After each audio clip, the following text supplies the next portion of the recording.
Hello guys. I hope आप लोग बहुत ही बढ़िया होंगे। आज हम शुरू करने जा रहे हैं अपने Indian economy on the eve of independence chapter के पार्ट 2 को। ठीक है, ये क्लास 11th के लिए बहुत ही इंपॉर्टेंट चैप्टर है बेसिक कॉन्सेप्ट्स को समझने के लिए। तो सबसे पहले आप सबसे रिक्वेस्ट है कि इस चैनल को प्लीज प्लीज प्लीज सब्सक्राइब कर दें ताकि हमें कंटेंट बनाने में आपके लिए और भी ज्यादा मजा आए। क्वेरीज को कमेंट सेक्शन में पूछें ताकि हम उन सभी आपके क्वेरीज का आंसर कर पाए। तो चलिए शुरू करते हैं। हमने पार्ट 1 में पढ़ा था इकोनॉमी कैसे शुरू हुई, उसका इंट्रोडक्शन कैसे हुआ, ब्रिटिश एरा में इनकम लेवल क्या थी ब्रिटिशर्स के टाइम पे, एग्रीकल्चर सेक्टर कैसा ग्रो कर रहा था, कैसे वर्क कर रहा था, इंडस्ट्रियल सेक्टर के क्या कंडीशंस थे और कैपिटल गुड्स इंडस्ट्री के क्या कंडीशन थे।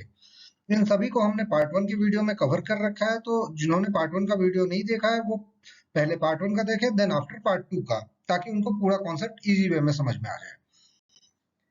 पार्ट 2 में हमने जो कवर किया है कि ब्रिटिश टाइम पे फॉरेन ट्रेड पॉलिसी क्या थी, कैसे वो फॉरेन जो हमारा जो मटेरियल बनता था वो एक्सपोर्ट होता था और वहां से किस तरीके से इंपोर्ट होता था, हमारे लोगों की कंडीशन क्या थी, पॉपुलेशन की हालत क्या थी, उनको खाने को कैसा मिल रहा था, कैसे उनकी जीवन चल रही थी और क्या क्या नए ऑक्यूपेशंस आ रहे थे लेकिन उसके भी क्या कंडीशंस हैं। तो ये इस टॉपिक में कौन हम कवर करेंगे और लास्ट में इस चैप्टर को कंक्लूड करेंगे। दैट मीन्स कि सेकंड पार्ट में ये चैप्टर हमारा कंप्लीट होगा। तो चलिए शुरू करते हैं। सबसे पहले हम देखते हैं कि फॉरेन ट्रेड का पॉलिसी क्या था। तो अंग्रेजों के टाइम में जो पॉलिसी थी वो काफी रिजिड और रिस्ट्रिक्टिव थी। दैट मीन्स कि आप हर कुछ हर जगह नहीं बेच सकते। जैसे सिल्क रूट था, अफगानिस्तान चले गए, वहां से यूरोप चले गए, अफ्रीकन कंट्रीज तक चले गए थे हम पहले ब्रिटिश एरा से पहले ट्रेड करने। लेकिन ब्रिटिशर्स के आने के बाद ब्रिटिश कंपनीज ने हम पे इतना रूल कर लिया, ये जो ब्रिटिश की कंपनीज थी इन्होंने हमें इस हालत में ला दिया कि अब हम सिर्फ और सिर्फ जो प्रोडक्शन करना है या जो भी करना है वो कहाँ होगा, ब्रिटेन में। और इंडिया में क्या होगा, इम्पोर्ट। ठीक है। तो रिस्ट्रिक्टिव पॉलिसीज यानी पॉलिसी को रिस्ट्रिक्ट कर दिया। अगर आप चाहें तो इसका स्क्रीनशॉट लेके भी रख सकते हैं या कॉपी में इसको नोट डाउन भी कर सकते हैं क्योंकि ये पॉइंट्स आपके क्वेश्चंस के आंसर करने के भी सेम पैटर्न रहेंगे। उसके बाद क्या हो रहा था, trade and tariff pursued by the colonial government, यानी ब्रिटिश गवर्नमेंट के द्वारा जितना भी ट्रेड होना था, यानी जो ट्रेड इंडिया से बाहर जाएगी या बाहर से कुछ भी गुड्स आएगा वो सारा कौन कंट्रोल करता था, ब्रिटिश गवर्नमेंट। वो ऐसा करते ही क्यों थे, इसलिए वो करते थे ब्रिटिश गवर्नमेंट इन ट्रेड्स को कंट्रोल, ताकि जो भी बेनिफिट हो, जो भी पैसे आए या जाए, वो सारा का सारा ब्रिटिश गवर्नमेंट को जाए इंस्टेड की इंडियन पब्लिक को मिले। अगर एग्जांपल लेते हैं यहाँ पे, अगर आप खुद से कोई भी एक गुड्स को बनाते हैं और कहीं बेच के आते हैं तो पैसा किसको मिलेगा, आपको। लेकिन यहाँ क्या होता था कि ब्रिटिशर्स जो थे यानी कॉलोनियल गवर्नमेंट, दैट मीन्स कि ब्रिटिशर्स, वो हमारे जो गुड्स हम बनाते थे उनको हमसे लेते थे। ठीक है, परचेज फ्रॉम इंडिविजुअल,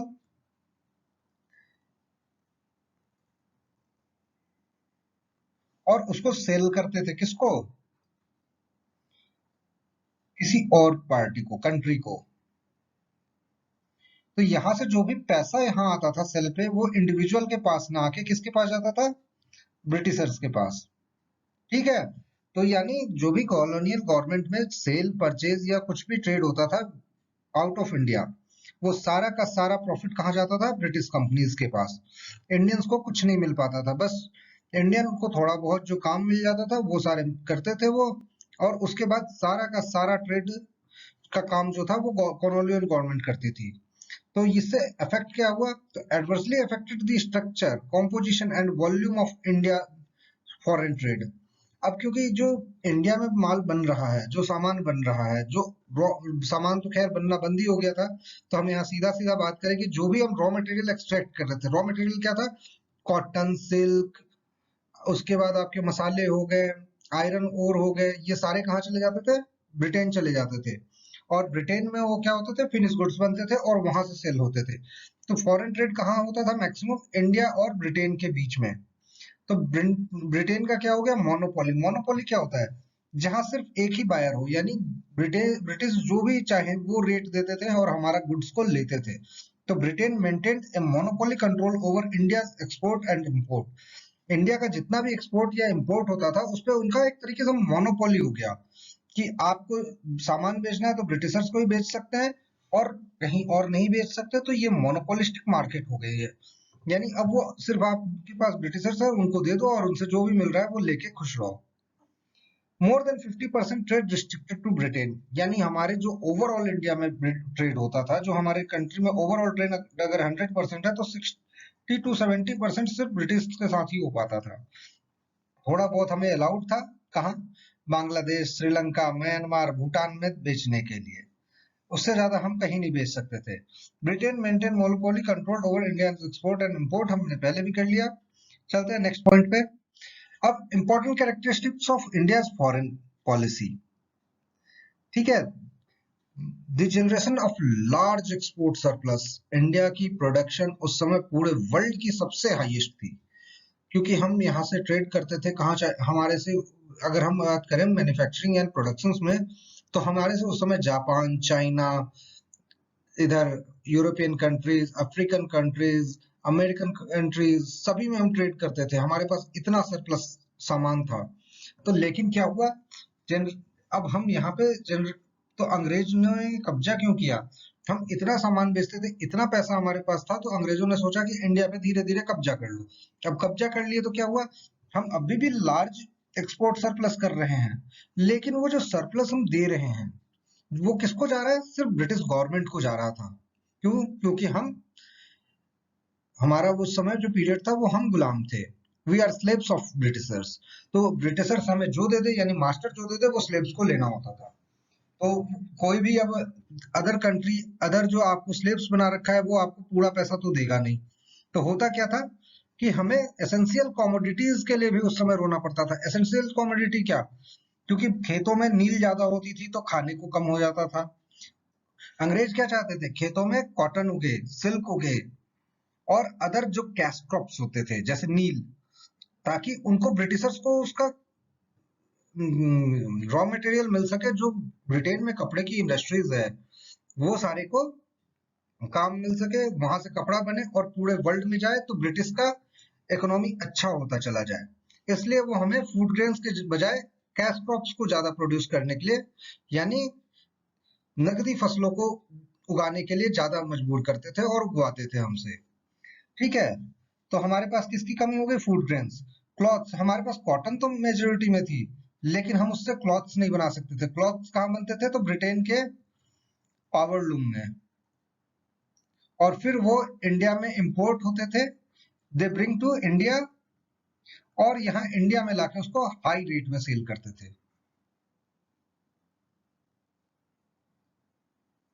ठीक है। उसको इंडिया में लाके हाई रेट में सेल कर देते थे।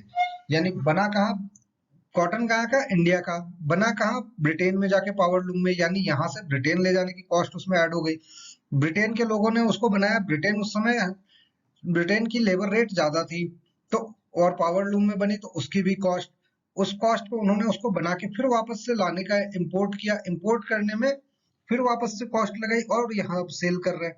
तो ये जितना रॉ मटेरियल का पैसा देते थे उससे कहीं ज्यादा ये पावर लूम का खर्चा आ जाता था उनका, और इवन इनमें ट्रांसपोर्ट का। तो अब कपड़े महंगे हो गए तो लोगों को कपड़े खरीदने के लिए तक रोना होता था गुलामी के दिनों में। सोचो आप, आज हम कितने आराम से दुकानों में जाते हैं, कपड़े को खरीदते हैं, लेकिन क्या ये इस रूल में अगर आप रहते तो आज कपड़े खरीद पाते, जितने आसानी से आज कपड़े खरीद के पहन लेते हो। आपको ये नहीं पसंद तो हम वो लेंगे। तो इस समय इन चीजों की भी हालत थी, केरोसिन नहीं मिलता था लोगों को।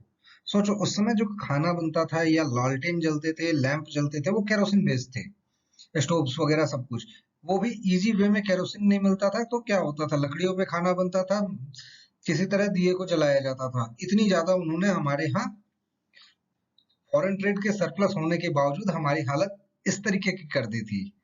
हमारे डोमेस्टिक मार्केट में ये सारे कपड़े, खाने, केरोसिन, बहुत सारी चीजों की, और चप्पल जूते की तो सोचना भी मत, क्योंकि जब खाने और कपड़े के लाने पड़े हुए हैं तो चप्पल जूते और एडिडास और प्यूमा के जूते नहीं मिलने वाले हैं उस टाइम पे। चलो आगे बढ़ते हैं। अब इसके पीछे explain reason behind the large export can't derive more income. अब ये हम यहाँ तो कह रहे हैं कि हम एक्सपोर्ट में सरप्लस थे, ये वाला पॉइंट हम अगर देखें तो एक्सपोर्ट में सरप्लस थे, लेकिन क्या ऐसा रीजन रहा कि हमारा एक्सपोर्ट ज्यादा होने के बाद भी हमारा इनकम नहीं बढ़ रहा था। तो this export surplus did not result any flow of gold और सिल्वर इन इंडिया, यानी इस एक्सपोर्ट सरप्लस से कोई गोल्ड या सिल्वर या अदर कीमती चीज पैसे नहीं आ रहे थे इंडिया में। इससे क्या आ रहा था, ब्रिटेन को जा रहा था सारा चीज। क्यों? क्योंकि जो भी कंपनी प्रॉफिट कमाती थी, ब्रिटिश क्या था, east India company, east India company के थ्रू ब्रिटिश काम कर रहा था। ईस्ट इंडिया क्या करता था, जो भी प्रॉफिट कमाएगा वो किसको देगा, अपने ओनर को। ओनर कौन थे, ब्रिटिश, ठीक है। तो ये अपने ओनर को पैसा देता था, ना कि इंडिया में खर्च करता था। तो अब इसके कारण गोल्ड और सिल्वर या अदर वैल्यूएबल चीज कुछ भी नहीं आया इंडिया में। तो हमारा एक्सपोर्ट सरप्लस होते हुए भी हम बर्बाद हो रहे थे। और this was make used to make payment for expenses incurred by the office setup by the Britain. और जो पैसा यहाँ आ भी रहा था एक्स्ट्रा, जो बच भी रहा था, तो वो किस पे खर्च हो जा रहे थे, ब्रिटिशर्स पे। ब्रिटिशर्स पे वो सारे के सारे पैसे को खर्च कर रहे थे। ब्रिटिश ऑफिसर्स को बढ़ा रहे थे, ब्रिटिश कंट्रोल को बढ़ा रहे थे, ब्रिटिश आर्मी को बढ़ा रहे थे, उन पे वो खर्च कर रहे थे, ब्रिटिश वेपन्स ला रहे थे, उन सब चीजों पे वो पैसे को खर्च कर रहे थे, ना कि हमारे पब्लिक के ग्रोथ। जैसे आज हम बात करते हैं ना कि सरकार हमारे लिए हॉस्पिटल्स बना दे, रोड्स बना दे, या हमें नौकरी दे। नौकरी के लिए भी हमें स्ट्राइक करते हैं कि हमें नौकरी दो। अभी आपने देखा होगा कि जो वैकेंसीज आती हैं उनमें हम फॉर्म फिल अप करते हैं तो गवर्नमेंट हमको एम्प्लॉयमेंट देती है, या जो गवर्नमेंट है वो अदर प्राइवेट सेक्टर्स को बूस्ट करती है कि ज्यादा से ज्यादा लोगों को नौकरी दो, हमारे यहाँ इंडिया में आके आप प्रोडक्शन करो। तो ये चीजें उस समय नहीं होता था। उस समय सिर्फ ब्रिटिश के कंट्रोल के लिए जो ऑफिसर सेटअप किए जाते थे, और जो पैसा बच जाता था वो एक्सपेंसेस ऑन वॉर, यानी ब्रिटिश जहां पे लड़ने जाते थे ना, जैसे इंडिया से बाहर भी गए तो इंडिया से सैनिक ले गए, या वहां पे युद्ध में जो खर्चे हो रहे उन पे करते थे। यानी कंपनी कहीं और विदेश भी लड़ने गई है तो ये पैसा कौन सा यूज करेंगे, इंडिया का।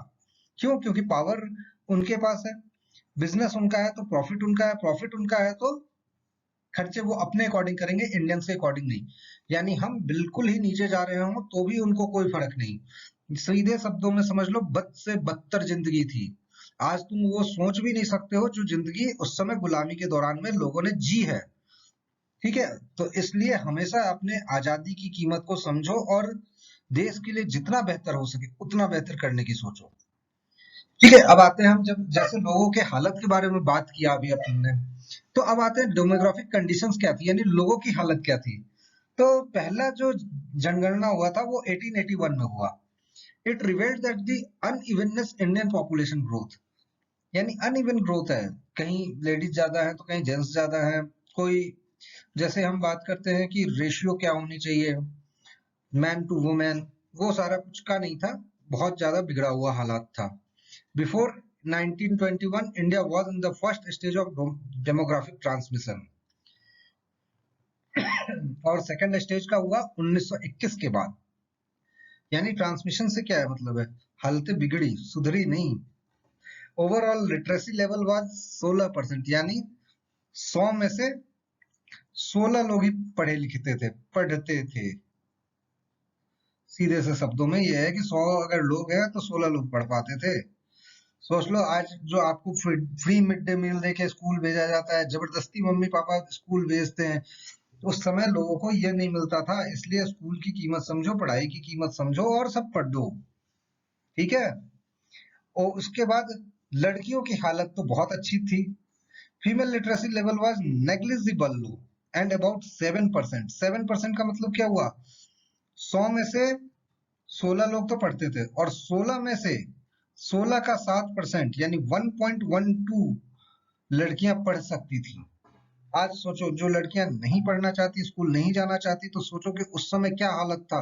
उस समय तो लड़कियों को स्कूल ही जाना नसीब नहीं हो पाता था। आप बहुत खुशकिस्मत हो कि आप लोगों को स्कूल और पढ़ने के लिए आज मिल रहा है। सो आप जितना चाहो उतना पढ़ो, लेकिन पढ़ो। ठीक है, उसके बाद आते हैं कि पब्लिक, पढ़ाई तो हो गया, पढ़ाई के बाद क्या बचा, हेल्थ। देखो, तीन चीजें सबसे जरूरी है, शिक्षा, चिकित्सा और न्याय। पहली चीज हमने पढ़ ली शिक्षा, दूसरी चिकित्सा को पढ़ लेते हैं। Public health facility was either unavailable to large chunk of population और when available they were highly uneducated. मतलब बहुत सारे लोगों को जो चिकित्सा होती है, जो मेडिकल फैसिलिटीज है, हॉस्पिटल्स है, वो अवेलेबल नहीं हो पाता था। आसपास के वैद्य जो मिल गए, जो थोड़ा बहुत किसी तरह से पट्टी बांध सकते थे, थोड़ा बहुत से जड़ी बूटियां दे सकते थे, जैसे खांसी हो गई तो तुलसी का काढ़ा पी लो सिर्फ। लेकिन खांसी क्यों है और कैसे है उसकी डायग्नोसिस कुछ नहीं हो सकती थी।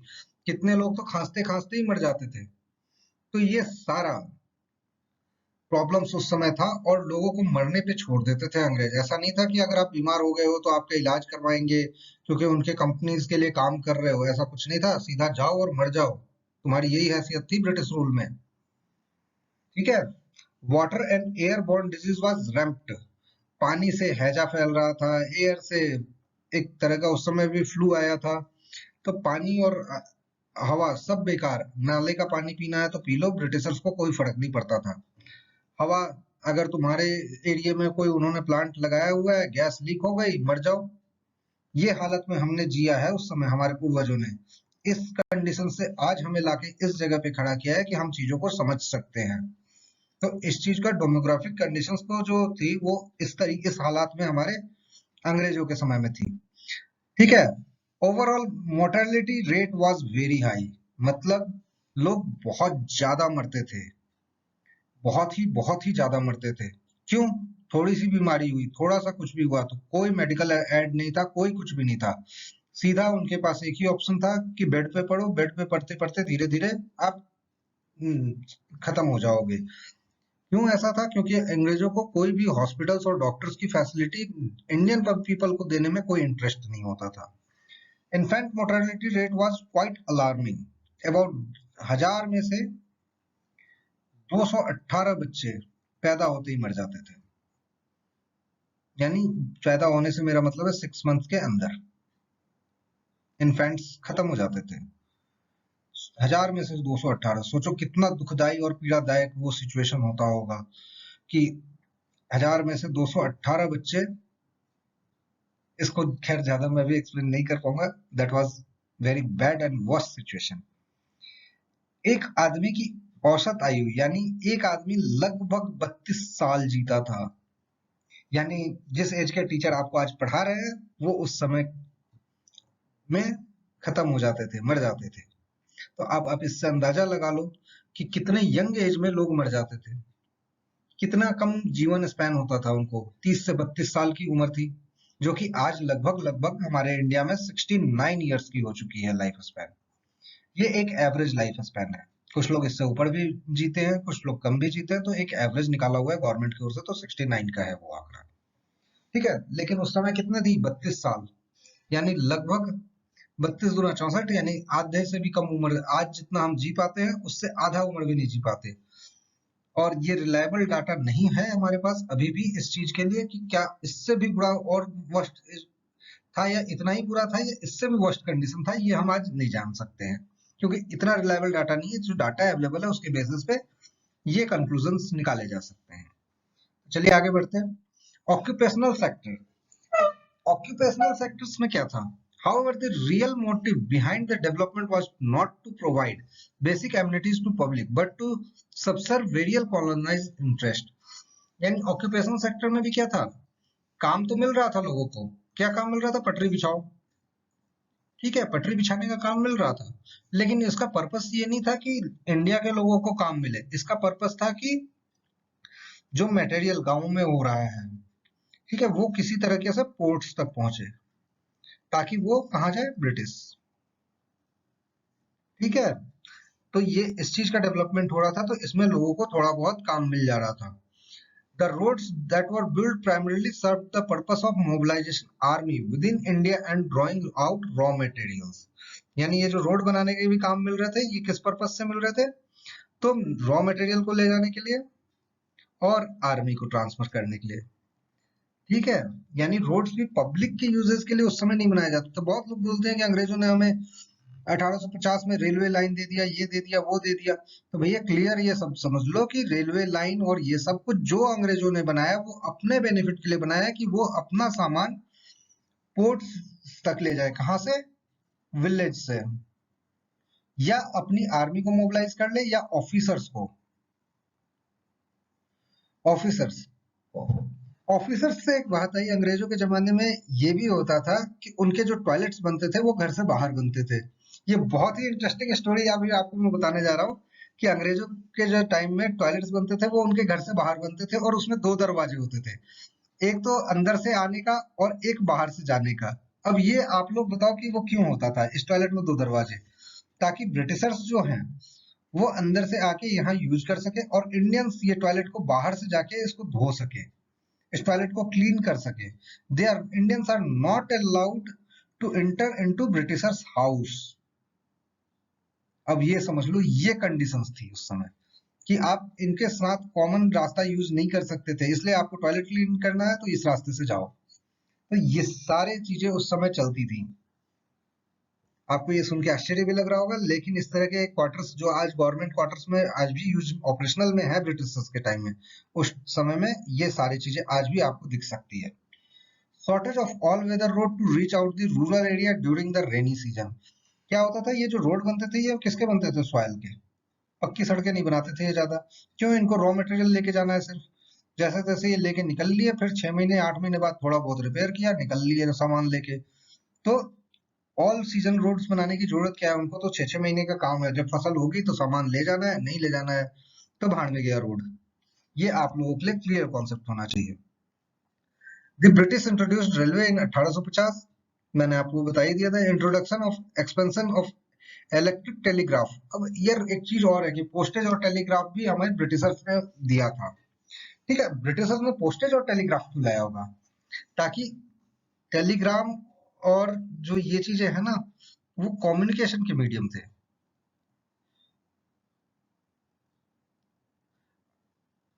ठीक है, कम्युनिकेशन के मीडियम थे।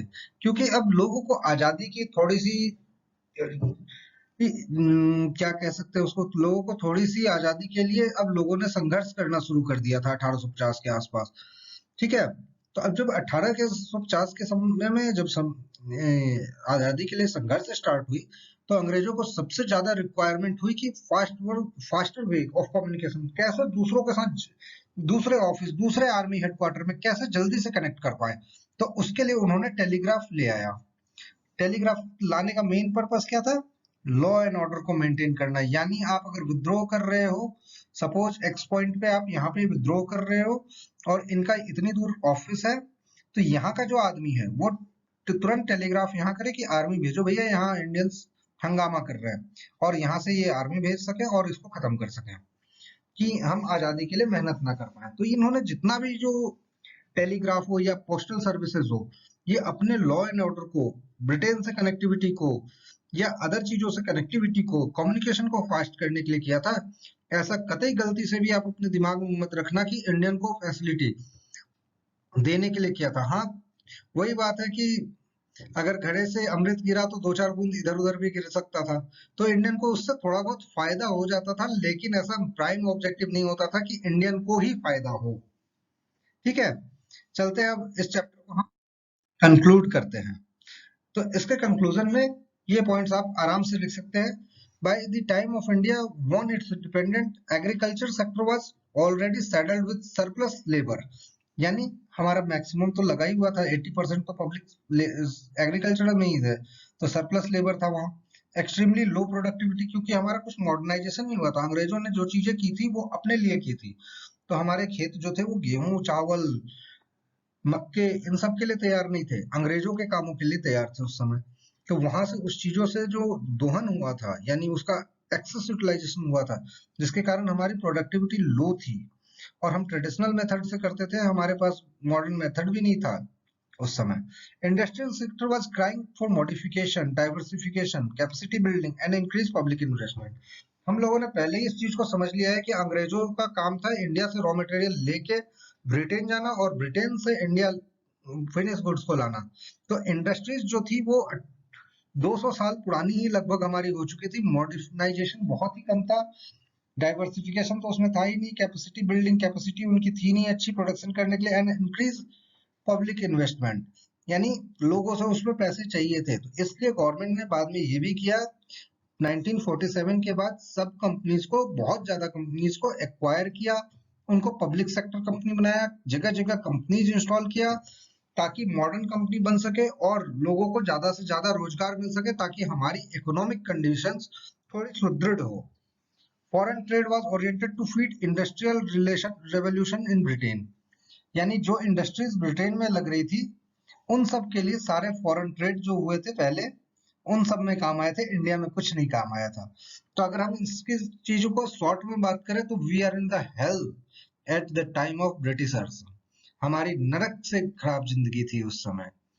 तो अगर इस चैनल पे नए हैं और आपको अच्छा लगता है वीडियोस, और रेगुलर हम इस क्लासेस को करेंगे और कंप्लीट कोर्स हम फ्री में यूट्यूब पे कंप्लीटली लाएंगे 11th और 12th के कॉमर्स को अभी, देन आगे के सब्जेक्ट्स भी आएंगे। तो प्लीज इस चैनल को लाइक करें और सब्सक्राइब करें। कोई क्वेरी हो तो कमेंट सेक्शन में पूछें। Thank you, have a nice day.